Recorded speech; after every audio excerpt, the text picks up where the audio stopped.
शिवसेनेचे सर्व खासदार प्रयागराजच्या दौऱ्यावर जाणार आहेत। 19 फेब्रुवारीला शिवसेनेचे खासदार महाकुंभ मेळ्यात जाणार असून खासदार कुंभ स्नानही करणार आहेत।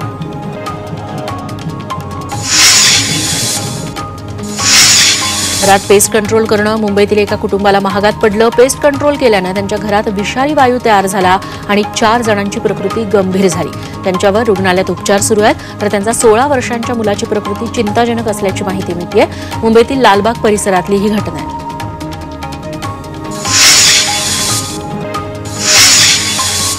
भिवंडीतील तालुका कृषी कार्यालयाची इमारत धोकादायक झाली आहे, त्यामुळे या इमारतीत जीव मुठीत धरून कृषी अधिकारी आणि कर्मचारी कामकाज करतात।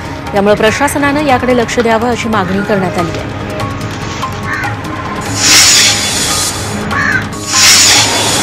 ठाण्यात वाहनांची गती कमी करण्यासाठी रस्त्यांवर गतिरोधक तयार केले। आता हे गतिरोधकच धोकादायक झाले। या धोकादायक गतिरोधकांमुळे अपघातात वाढ झाली आहे।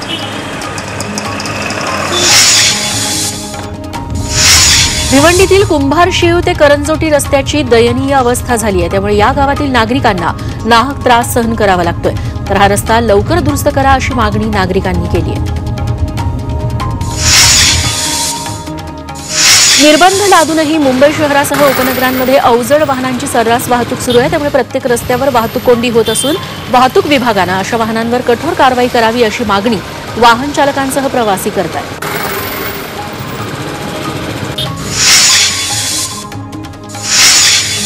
डोंबिवलीत 1-2 नाही तर तब्बल 6,500 कुटुंब बेघर होणार आहेत। कल्याण डोंबिवली महापालिकेत बनावट कागदपत्र सादर करून महारेरा प्रमाणपत्र मिळवणाऱ्या 65 इमारतींवर कारवाईचा बडगा उगारण्यात आलाय।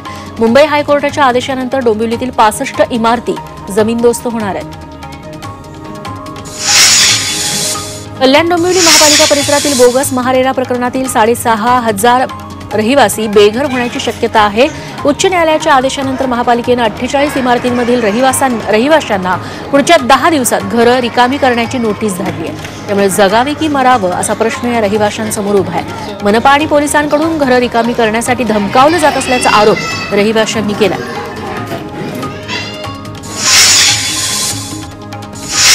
मुंबईत बांगलादेशी घुसखोरांना देशाबाहेर घालवण्याचे आदेश सरकारनं दिले। त्यानुसार कोपरी पोलिसांनी गेल्या काही दिवसांपासून आपल्या हद्दीतील हॉटेल, बांधकाम, फेरीवाले अशा ठिकाणी तपासणी मोहीम सुरू केली आहे। वेगवेगळ्या 15 ठिकाणी शोध मोहीम राबवून तब्बल 225 संशयित व्यक्तींची ओळख परेड घेण्यात आल्याची माहिती कोपरी पोलिसांनी दिली। बांगलादेशी घुसखोरांना देशाबाहेर घालवण्याचे आदेश सरकारनं दिले। त्यानुसार कोपरी पोलिसांनी गेल्या काही दिवसांपासून हॉटेल, बांधकाम, फेरीवाले आदी ठिकाणी तपासणी मोहीम सुरू केली आहे।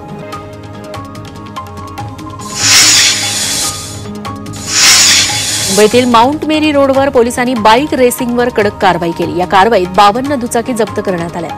तसंच या प्रकरणी 14 जणांविरोधात कायदेशीर कारवाई झाली आहे।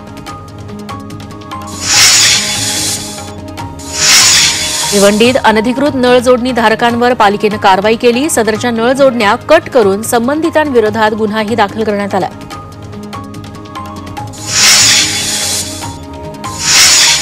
पेमेंट दिल्याची पावती मागितली म्हणून ग्राहकाला हॉटेलच्या रूममध्ये कोंडून ठेवल्याची घटना घडली आहे। मुलुंड पूर्व इथं असणाऱ्या धवलगिरी हॉटेलमधील हा धक्कादायक प्रकार आहे। या प्रकरणी नवघर पोलिसांनी एका महिलेसह 2 जणांविरोधात गुन्हा दाखल केला। शिवसेनेचे आमदार महेश शिंदे यांनी नवी मुंबई पोलीस आणि एपीएमसी मार्केट प्रशासनावर गंभीर आरोप केले। नवी मुंबईत मोठ्या प्रमाणात अंमली पदार्थांचा साठा आढळला होता, त्यावरून ड्रग्ज तस्करीला पोलीस आणि मार्केट प्रशासन जबाबदार असल्याचा आरोप महेश शिंदेंनी केला। पनवेलच्या तळोजा परिसरात बेकायदा सिलेंडरचा साठा करणाऱ्या टोळीला पोलिसांनी बेड्या ठोकल्या आहेत। हे आरोपी घरगुती आणि व्यावसायिकांना हे सिलेंडर विकायचे। पोलिसांनी 3 आरोपींना अटक करून मोठा सिलेंडरचा साठा जप्त केला।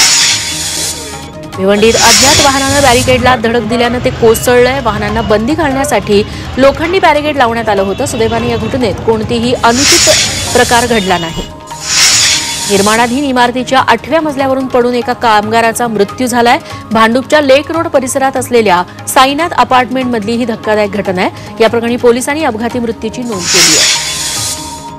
मुंबईच्या विक्रोळीत कॉलेजवरून घरी जाणाऱ्या 2 विद्यार्थिनींना रिक्षानं जोरदार धडक दिली। या अपघातात दोघी गंभीर जखमी झाल्यात। त्यांच्यावर राजावाडी रुग्णालयात उपचार सुरू आहेत। पालघरच्या बोईसरमध्ये 2 दुकानांना पहाटे आग लागली. भीमनगर परिसरातल्या या दोन्ही दुकानांमधलं लाखो रुपयांचं साहित्य जळून खाक झालंय. शॉर्ट सर्किटमुळे आग लागल्याचा प्राथमिक अंदाज आहे. मुंबई महापालिकेनं संपूर्ण शहरात ऑटिझम केंद्र स्थापन करण्याची घोषणा केली आहे. ऑटिझम, नैराश्य आणि अतिक्रियाशीलतेची लक्षणं असलेल्या लहान मुलांना आधार देण्यासाठी पालिकेनं पुढाकार घेतलाय. मुंबईत BMC कडून चालवल्या जाणाऱ्या 1100 बालवाडी आहेत, तिथं हे केंद्र स्थापन केलं जाणार आहे.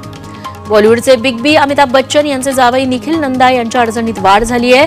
बदाऊन इथल्या ट्रॅक्टर एजन्सीच्या मालकाला आत्महत्येस प्रवृत्त केल्याचा त्यांच्यावर आरोप आहे. या प्रकरणी निखिल नंदा यांच्यासह कंपनीच्या 9 जणांविरोधात तक्रार दाखल करण्यात आली आहे. अश्लील वक्तव्याप्रकरणी युट्यूबर रणवीर अलाहाबादिया याला सायबर पोलिसांनी समन्स बजावले. 24 फेब्रुवारीला चौकशीसाठी उपस्थित राहण्याचे निर्देश देण्यात आले, तर समय रैनाला उद्या चौकशीसाठी उपस्थित राहण्याच्या सूचना देण्यात आल्या. छत्रपती संभाजी महाराजांच्या जीवनावर आधारित छावा चित्रपटाला प्रेक्षकांचा उत्तम प्रतिसाद मिळतोय. छावा चित्रपटानं फक्त 3 दिवसात 100 कोटींचा टप्पा पार केला. या चित्रपटात अभिनेता विकी कौशल आणि अभिनेत्री रश्मिका मंदाना तसंच इतरांच्याही मुख्य भूमिका आहेत.